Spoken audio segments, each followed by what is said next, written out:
Hi guys, நம்ம movie ரிவ்யூவில் the last house படத்தோட ரிவ்யூ தான் பார்க்க போகிறோம். இந்த படம் இப்போ நெட்ஃப்ளிக்ஸில் தமிழ் டபுளாக அவைலபிளாக இருக்குது. மறக்காமல் செக் அவுட் பண்ணி பாருங்கள். இந்த படம் ஒரு சஸ்பென்ஸ் த்ரில்லர் மூவியாக வெளிவந்திருக்கு. இப்போ இந்த படத்தோடைய கதையை பார்த்துடலாம்.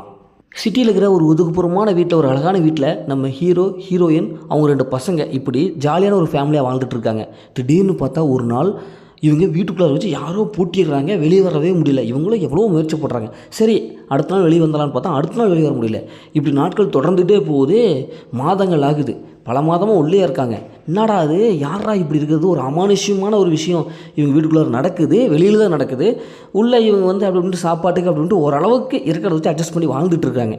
இப்போ இறுதியில் இவங்க வீட்டுக்குள்ளே வச்சு பூட்டுனது யார், அந்த அமானுஷ்யமான விஷயத்துலேருந்து இவங்க எப்படி தப்பிக்கிறாங்க, இறுதியில் என்ன ஆச்சு அப்படிங்கிறதான் இந்த படத்தோடைய கதை. இந்த படத்தோடைய பாஷன் பார்த்தாவே ஹாலிவுட் படத்தில் வித்தியாசமான கதைப்பா அப்படின்னு பார்த்தா இருக்குது.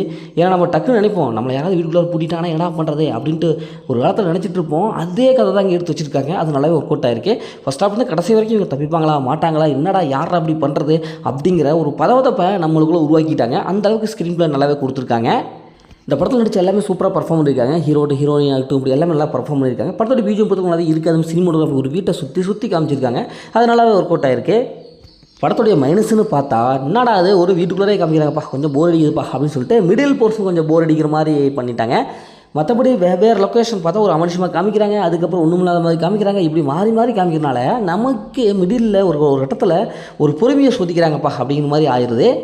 கடைசியாக ஒரு நச்சுன்னு ஒரு கிளைமாக்ஸ் கொடுத்து ஒரு சோசியல் மெசேஜோட படத்தை முடிச்சு விட்டுறாங்க. அது நல்லாவே வந்திருக்கு.